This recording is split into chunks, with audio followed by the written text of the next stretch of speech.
11절과 22절 말씀으로 몇 번이나 용서합니까? 몇 번이나 용서합니까? 이런 제목으로 말씀의 은혜를 나누고자 합니다. 이 세상 모든 사람은 누구나 아픔을 가지고 살아갑니다.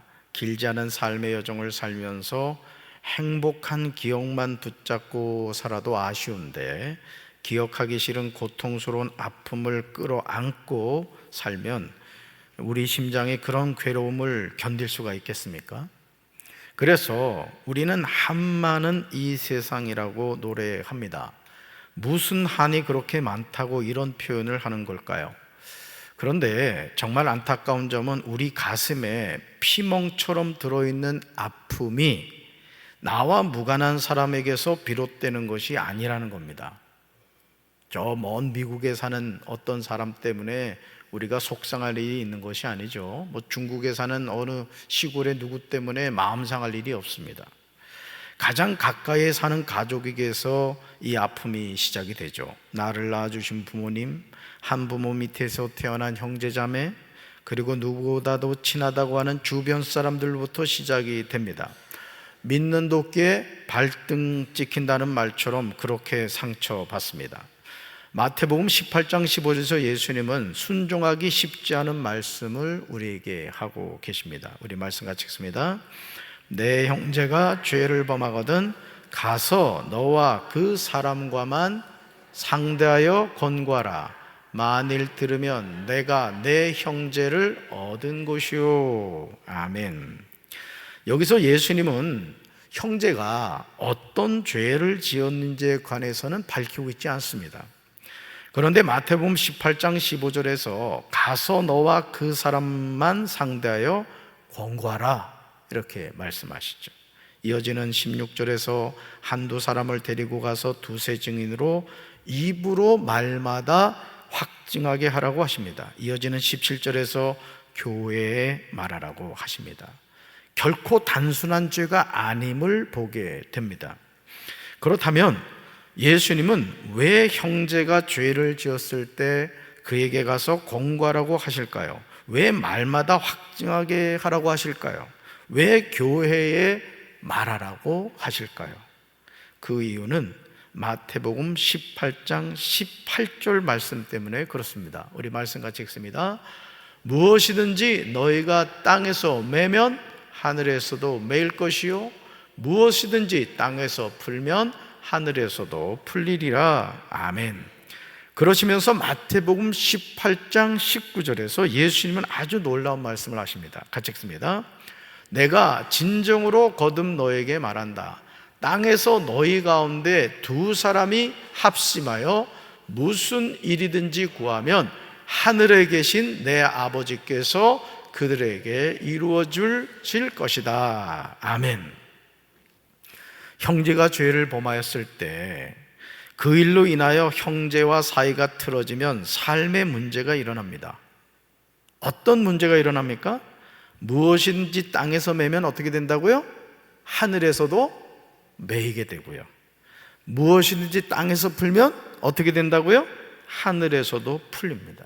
이것이 영적인 비밀이라는 거예요. 그러니 우리가 어떻게 해야 됩니까? 형제가 죄를 범하였을 때 그 죄의 문제를 어떻게 된다? 해결해야 한다는 거예요. 해결해야 한다. 어쩔 수 없다고 그냥 방관하거나 손을 놓고 있지 말고 형제가 범한 죄의 문제를 뭐하라? 풀어가라는 거예요. 따라합시다. 풀어가라. 풀어가라. 그러나 이 모든 시도에도 불구하고 교회 말도 듣지 않거든 이방인과 세례같이 여기라고 하십니다. 예수님이 하시는 이 말씀은 매우 민감한 내용입니다. 형제가 죄를 범했는데 그것을 용서한다는 것이 절대 쉽지 않습니다. 하지만 우리가 그렇게 하는 이유는 땅에서 너희 가운데 두 사람이 합심하여 무슨 일이든지 구하면 하늘에 계신 내 아버지께서 그들에게 이루어 주실 것이라고 말씀하셨기 때문입니다. 마태복음 18장 20절에서 예수님은 이렇게 말씀하시죠. 같이 읽습니다. 두세 사람이 내 이름으로 모인 곳에는 나도 그들 중에 있느니라. 한 번 더요. 두세 사람이 내 이름으로 모인 곳에는 나도 그들 중에 있느니라. 아멘. 다시 말해서 형제에게 죄를 범한 그 한 사람이 예수님이 말씀하시는 두세 사람 가운데 포함될 수 있기 때문에 그런 것입니다. 예수님의 말씀을 듣는 베드로가 예수님께 놀라운 질문을 하죠. 수제자 베드로답게 용서의 범위가 대단한 것을 보게 됩니다. 이스라엘 백성에게도 용서는 어려운 문제였습니다.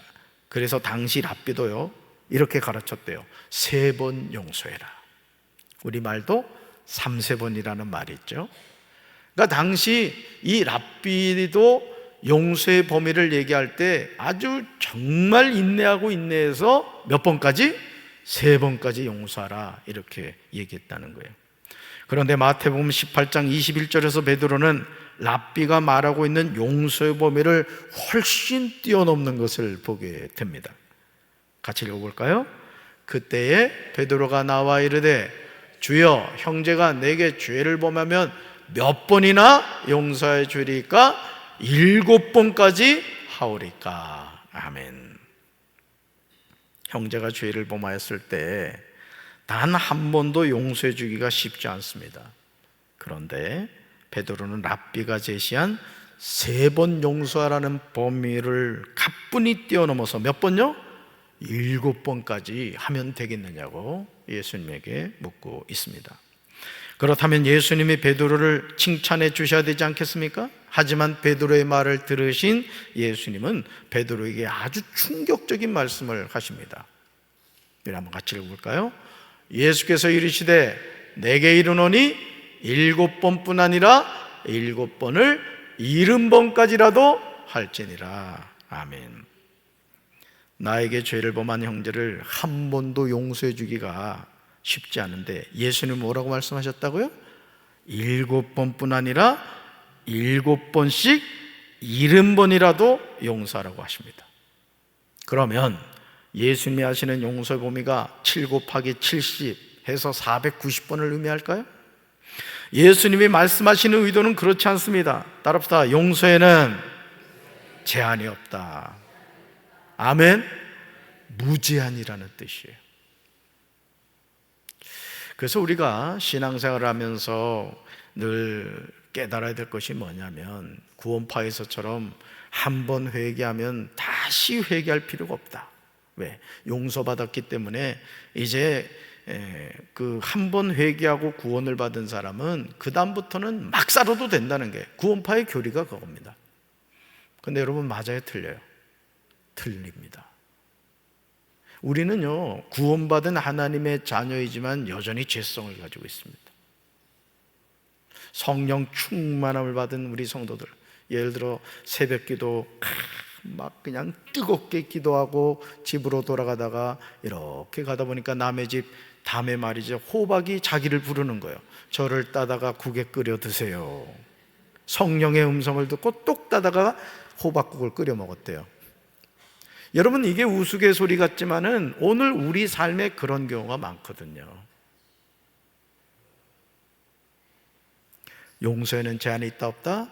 없다는 거예요. 그래서 우리는 매일매일 회개해야 되는 거야. 아멘.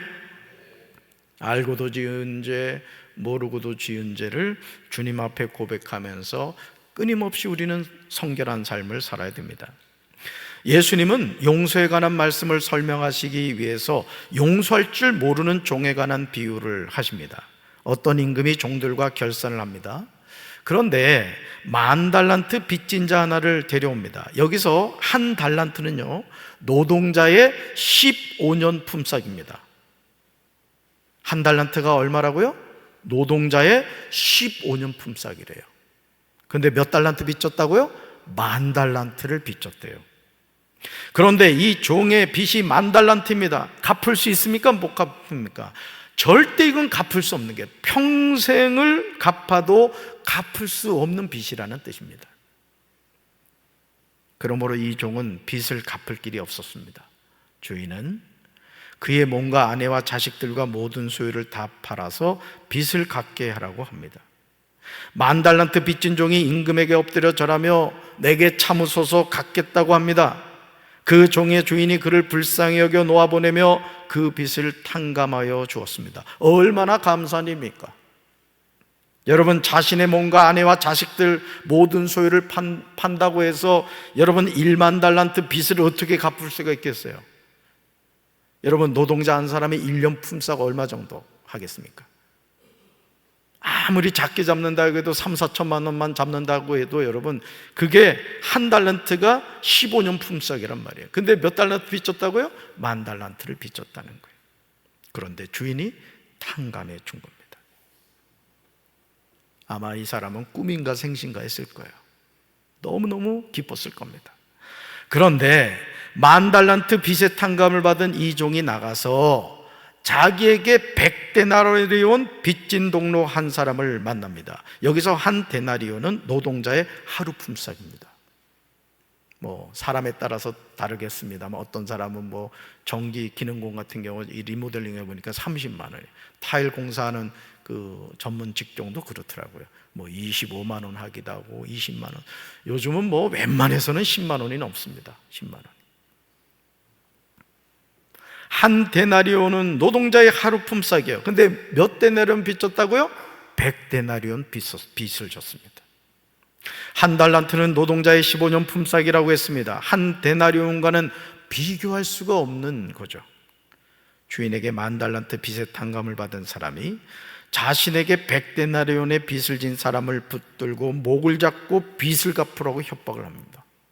아니, 방금까지 도저히 갚을 그 길이 없는 빚을 임금으로부터 탕감을 받아가지고 막 기쁜 마음으로 그냥 막 오는데 딱 보니까 자기한테 100데나리온 빚진 사람을 만난 거예요.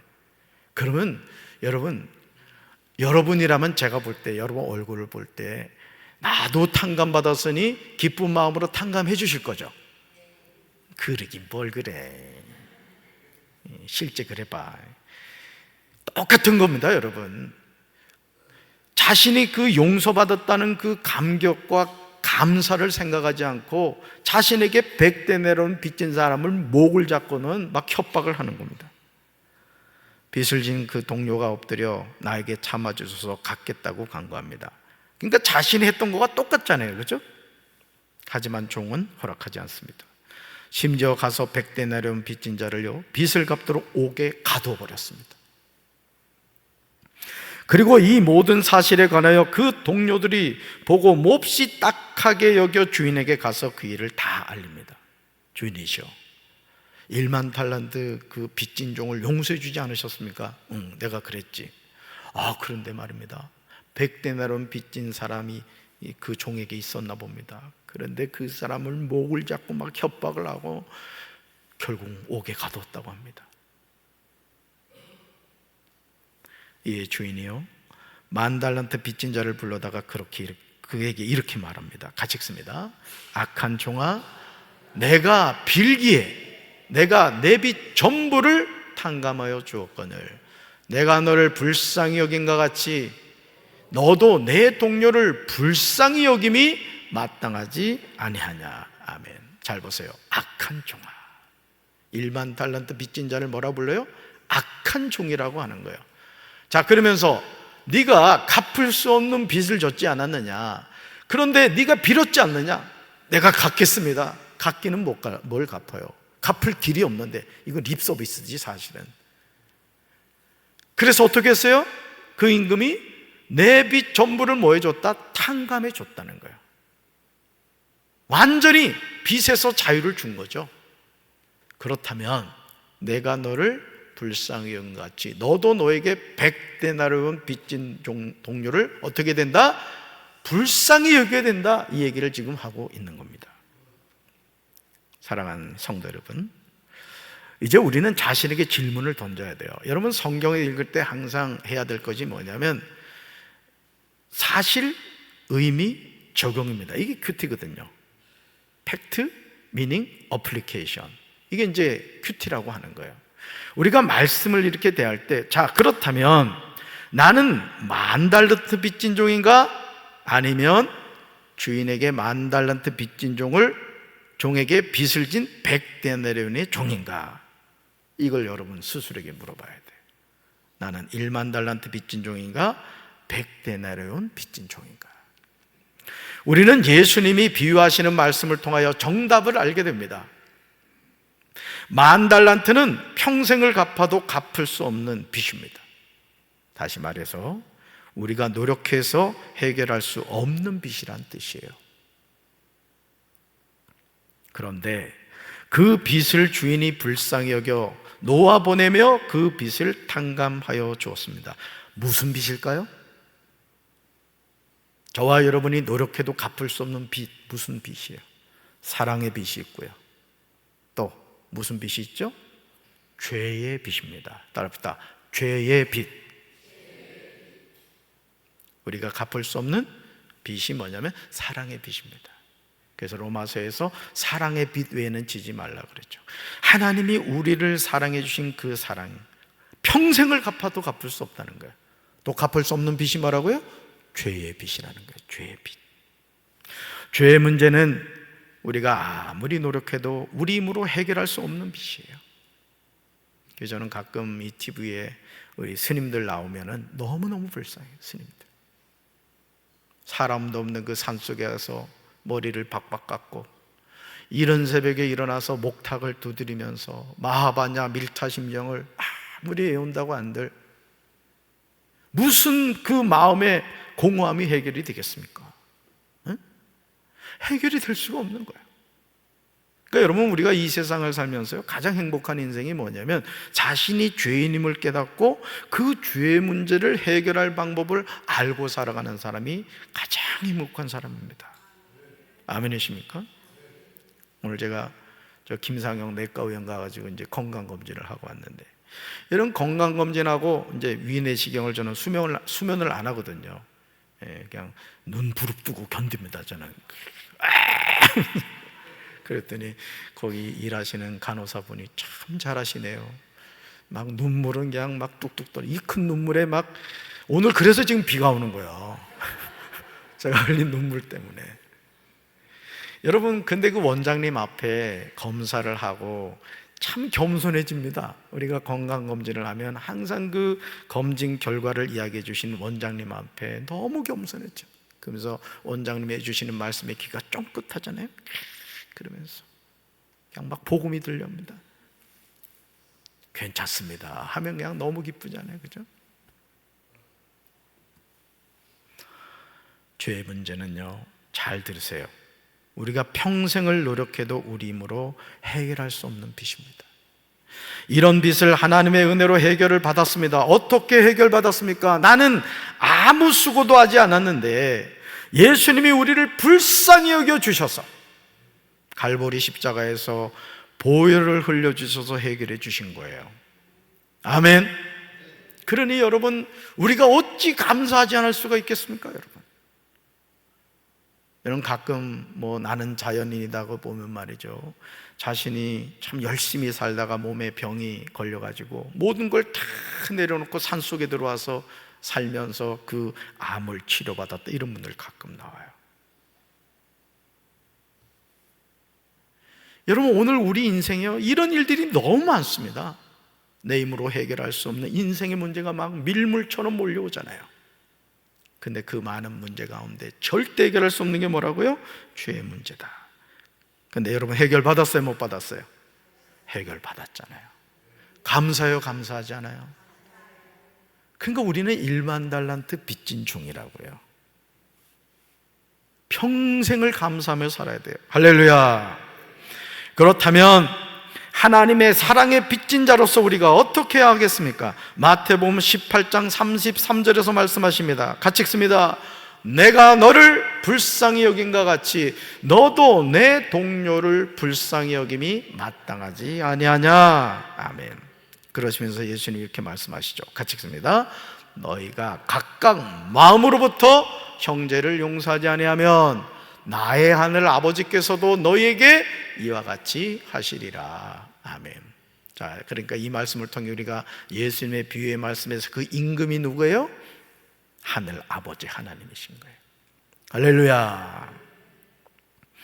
형제가 나에게 죄를 범하였을 때 우리 힘으로는 한 번도 용서하기가 어렵습니다. 그래서 이 용서의 문제는요, 우리가 노력한다고 되는 문제가 아니에요. 하나님 도와주셔야 되는 거예요. 그러니까 손양원 목사님이 자신의 그 사랑하는 생떼 같은 두 아들, 큰 아들은 이제 유학 가려고 다 벌써 준비가 된 상태인데 세상에 그 사랑하는 두 아들을 죽창을 찔러서 죽여버려요. 안용복인가? 근데 그 자신의 두 아들을 죽인 살인자를 양아들로 삼습니다. 어떻게 이게 가능하죠? 손양원 목사님이 뭘 깨달았을까요? 내가 죄의 빚에서 용서함을 받았다는 그 하나님의 은혜를 깨달았던 거예요. 아멘이십니까? 너희가 각각 마음으로부터 용서를 한다는 것은 사실 어렵습니다. 그렇다면 우리는 어떻게 형제가 죄를 범하였을 때 용서할 수 있을까요? 그 방법은 자신이 1만 달란트 빚의 탕감을 받은 자임을 깨닫는 겁니다. 도저히 용서받을 수 없는 죄인이 용서를 받아 하나님의 자녀가 되었음을 아는 겁니다. 마태복음 18장 33절에서 예수님은 우리에게 분명히 말씀하십니다. 같이 읽습니다. 내가 너를 불쌍히 여김이 같이 너도 내 동료를 불쌍히 여김이 마땅하지 아니하냐. 한 번 더요. 내가 너를 불쌍히 여김과 같이 너도 내 동료를 불쌍히 여김이 마땅하지 아니하냐. 아멘. 하나님이 나를, 그렇죠? 저와 여러분의 이름을 넣으면 되겠죠. 하나님이 나를 뭐한 것 같이? 불쌍히 여긴 것 같이 나도 내 가슴에 용서할 수 없다고 생각하는 그 사람의 이름을 넣어서 그를 불쌍히 여김이 뭐다? 마땅하지 아니하냐. 마땅하다는 거예요? 마땅하지 않다는 거예요? 마땅하다는 거예요. 그런 용서하는 삶을 살아야 된다는 거예요. 그럴 때 하나님이 너를 받아주신다는 것이죠. 예수님은 우리를요 불쌍히 여기셨습니다. 컴패션. 그냥 불쌍히 여긴 게 아니에요. 막 애간장이 끊어지는 것 같이. 그래서 예수님이 십자가에 못 박혀 돌아가셨을 때 저주하지 않잖아요. 아버지, 저들을 불쌍히 여겨 주옵소서. 자기들이 하는 일이 뭔지를 모른다고. 여러분, 어린애가 아닌 말로요, 여러분 손자가 와가지고 조상으로부터 물려오던 고려청자를 깼다고 칩시다. 그런다고 손자를 내다버릴 할아버지가 있습니까? 이미 깨져버렸는데. 고려청자가 소중해요? 손자가 소중해요? 그렇다고 또 일부러 손자 앞에 고려청자 갖다 놓지 말라고. 그런 겁니다.